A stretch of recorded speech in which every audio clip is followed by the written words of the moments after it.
ప్రాథమిక ఆధారాలు ఉన్నాయి, లోతైన దర్యాప్తు జరపాల్సిందే. ఇది జడ్జ్. నేను ఎప్పటి నుంచో కూడా ఈ న్యాయ వ్యవస్థ పైన అనేకమైనటువంటి ఆరోపణలు చేస్తా ఉన్నాను. ఈ దేశంలో బ్యూరోక్రసీ, న్యాయ వ్యవస్థ ఈ రెండు కూడా ప్రమాదకరంగా తయారైనవి. ఈ రెండు చేసేటువంటి కరప్షన్ 95% అయితే మిగతా రాజకీయ నాయకులు చేసేటువంటి కరప్షన్ 5% మాత్రమే. ఇది అందరూ గుర్తుపెట్టుకోవాలి. బ్యూరోక్రసీ, న్యాయ వ్యవస్థ. ఫస్ట్ న్యాయ వ్యవస్థనే.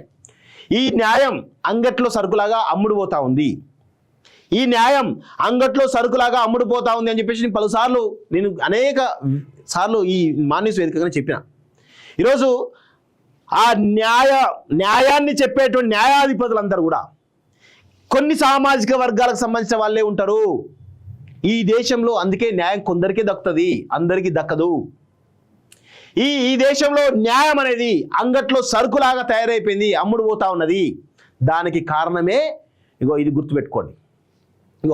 జడ్జి ఇంట్లో నోట్ల కట్టల వ్యవహారంపై సీజేఐకి ఢిల్లీ హైకోర్టు సీజే జస్టిస్ ఉపాధ్యాయ సిఫారసు. మార్చి 15నే సీజేఐ దృష్టికి డబ్బు కట్టల విషయం. జస్టిస్ వర్మకు 3 ప్రశ్నలు వేసి లిఖితపూర్వక సమాధానం రాబట్టాలని సూచన సీజేఐ. 6 నెలల కాల్ రికార్డులు తీసుకోవాలని సూచన. మొబైల్ ఫోన్లు పారేయవద్దని, వాటిలో డేటా డిలీట్ చేయవద్దని జస్టిస్ వర్మకు సూచించాలని ఆదేశం. ఆ గది నా ఇంట్లో భాగం కాదు, ప్రాంగణంలో ఉంది. ఇది నా ప్రతిష్ట దెబ్బతీసే కుట్ర. ఇప్పటికీ మాకు ఆ ప్రాంతంలో కాలిన నోట్లు దొరుకుతున్నాయి. పరిశుద్ధ కార్మిక వెల్లడి అటు స్థలం కొన్ని కోట్ల రూపాయలు దొరుకుతా ఉన్నాయి, డబ్బుల కట్టలు దొరుకుతా ఉన్నాయి. ఎవరింట్లో? ఒక జడ్జి ఇంట్లో, ఆయన ఆవరణలో ఉన్నటువంటి ప్రాంగణంలో. ఆయనకు తెలియకుండా వస్తాయా ఆయన ప్రాంగణంలోకి డబ్బులు? ఈయన ఎవరు అంటే ఒక ఉన్నత కులానికి సంబంధించినటువంటి జడ్జి కాబట్టి ఆయన కాపాడేటువంటి ప్రయత్నం చేస్తారు. ఒక జడ్జి ఈ విధంగా ఈ డబ్బుల కట్టలు దొరుకుతూ ఉంటే ఆయన సస్పెండ్ చేయక ఆయన మళ్ళీ అలహాబాద్కు ట్రాన్స్ఫర్ చేసి ఆయనను రాబోయే రోజుల్లో సుప్రీంకోర్టు చీఫ్ జస్టిస్ చేయడానికి భారతీయ జనతా పార్టీ ప్రయత్నం చేస్తుందట. సో దానిలో భాగంగా ఆయన సస్పెండ్ చేయకుండా చేసింది మళ్ళీ పాత ఎక్కడైతే జడ్జిగా ఉన్నాడో అక్కడికి ట్రాన్స్ఫర్ చేసిందని. అసలు జడ్జిలు అనే వ్యక్తులను ఈరోజు న్యాయాన్ని చెప్పాల్సినటువంటి జడ్జిలే ఈరోజు అన్యాయాన్ని, అవినీతిని పాల్పడతా ఉంటే న్యాయం ఎక్కడ ఉంటుంది మన దేశంలో? ఇది అందరూ కూడా గమనించాలి. అందుకే ఈ దేశంలో 2 ప్రమాదకరం. ఒకటి బ్యూరోక్రసీ, 2 న్యాయ వ్యవస్థలు. ఈ 2 కూడా ప్రమాదకరంగా మారినాయి. ఈ 2 ఒకప్పుడు అద్భుతంగా పనిచేసినాయి. కానీ ఈ 2 కూడా కులం మీద ఆధారపడ్డది. ముఖ్యంగా న్యాయ వ్యవస్థ అంతా కూడా కులం మీద ఆధారపడ్డది. ఉన్నత కులానికి సంబంధించిన వాళ్ళే. అందులో మొత్తం దేశవ్యాప్తంగా జడ్జిల సంఖ్య తీయండి. అందులో బీసీలు ఎంతమంది, ఎస్సీలు ఎంతమంది, ఎస్టీలు ఎంతమంది, ఉన్నత కులాల్లో ఉన్నటువంటి కొన్ని సామాజిక వర్గాలు కూడా అసలే లేవు. ఓన్లీ కేవలం ఈ రాష్ట్రంలో తీసుకుంటే, తెలంగాణ తీసుకుంటే రెడ్డి సామాజిక వర్గానికి సంబంధించినటువంటి జడ్జిలు ఎక్కువ ఉంటారు. ఆ తర్వాత విలమ సామాజిక వర్గానికి తక్కువ ఉంటారు. ఆ తర్వాత అసలు మిగతా జడ్జిలు బీసీల జడ్జిలే ఉండరు. ఈ ఆంధ్రప్రదేశ్ తీసుకుంటే కమ్మ, రెడ్డి, కాపు అంతే. ఒక దళితుడు ఉండడు, ఒక బీసీ ఉండడు, ఎవరు ఉండరు. ఈ 2 రాష్ట్రాలు కాదు, ఈ దేశవ్యాప్తంగా సుప్రీంకోర్టులో కూడా ఉన్నతమైనటువంటి వాళ్ళే జడ్జిలుగా ఉంటారు. అది కొలీజియం సిఫారసులతో అవుతుంది. ఎంత ప్రమాదకరం అంటే ఈరోజు చంద్రచూడ్ అండ్ వాళ్ళ ఫాదర్ జడ్జే, వాళ్ళ ముత్తాత సుప్రీంకోర్టు జడ్జే. ఇట్లా తరతరాలుగా వస్తూ ఉన్నారు. ఇప్పుడు సంజీవ్ ఖన్నా ఉన్నాడు, ఆయన మేనమామనో ఎవరు ఉన్నారు, ఆయన జడ్జే. ఇట్లా వారసత్వంగా వస్తూ ఈ దేశాన్ని కంట్రోల్ చేస్తారు. ఈ ఉన్నత వర్గాలన్నీ కూడా ఈ దేశాన్ని కంట్రోల్ చేస్తూ ఉన్నాయి. అందుకే ఈ దేశంలో న్యాయ వ్యవస్థ పనిచేయదు, బ్యూరోక్రసీ సరిగా పనిచేయదు. అందుకే ఈ దేశం ఇట్లా పాడుపడ్డదని చెప్పేసి నేను బాగా చెప్పగలను. ఈ దేశం ఇట్లా తయారు కావడానికి కారణమే ఈ న్యాయ వ్యవస్థ, బ్యూరోక్రసీ అనే దాంట్లో ఖచ్చితంగా నేను చెప్పగలను. బరాబర్ నేను చెప్తాను. కులం అనేటువంటి దాంట్లో ఇవన్నీ కూడా జరుగుతూ ఉన్నాయి.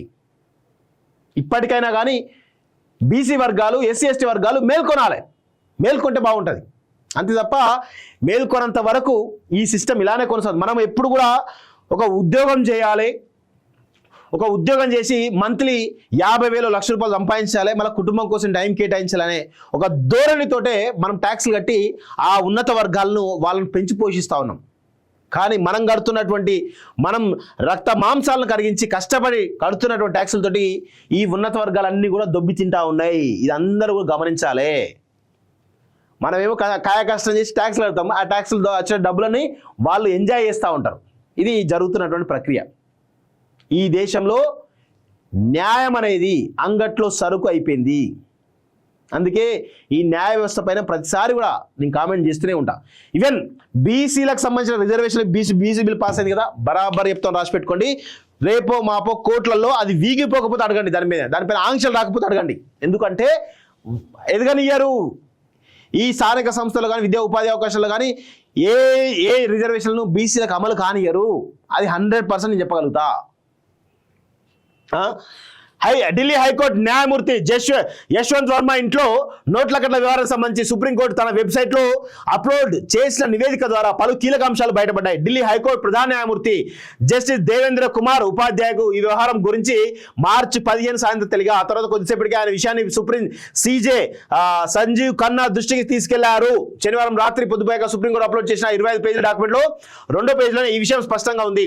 జస్టిస్ వర్మ ఇంటి ప్రాంగణంలో స్టోర్ రూమ్ లో సగం తగలబడిపోయిన డబ్బు కట్టలను 4-5 గొర్రె సంచులంటూ ఢిల్లీ పోలీస్ కమిషనర్ ఇచ్చిన నివేదిక, సీజేకి ఢిల్లీ హైకోర్టు సీజే దేవేంద్ర కుమార్ కి ఇచ్చిన నివేదిక, వారి మధ్య జరిగిన ఉత్తర ప్రత్యుత్తరాలు, ప్రమాదం జరిగిన స్టోర్ రూమ్ లో డబ్బు కట్టలను ఫోటోలు, వీడియో లింక్ తో సహా మొత్తం 25 పేజీల పీడిఎఫ్ ను సుప్రీంకోర్టు తన వెబ్సైట్ లో అప్లోడ్ చేసింది. ఇందులో జస్టిస్ ఉపాధ్యాయ సీజేకి ఇచ్చిన నివేదికలో పలు కీలక విషయాలు ఉన్నాయి. మార్చి 14వ తేదీన రాత్రి 11:30 గంటల సమయంలో జస్టిస్ వర్మ ఇంటి ప్రాంగణంలో జరిగిన అగ్ని ప్రమాదం, సగం కాలిన నోట్ల కట్టల గురించి ఢిల్లీ పోలీస్ కమిషనర్ సంజయ్ అరోరా మార్చి 15 సాయంత్రం 4:50 గంటల సమయంలో లక్నోలో ఉన్న తనకు వెల్లడించారని తెలిపారు. సో ఇట్లా 4 సంచులు అంటున్నారు, 40 సంచులు ఉండేటువంటి అవకాశం అయితే ఉంది.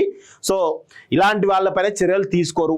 ఎందుకంటే ఈ దేశంలో న్యాయ వ్యవస్థ అనేది పనిచేయదు. ఈ దేశంలో న్యాయ వ్యవస్థ అనే కంటే కూడా అన్యాయ వ్యవస్థ అంటే బాగుంటుంది. అన్యాయ వ్యవస్థ, అవినీతి వ్యవస్థ అంటే ఇంకా బాగుంటుంది.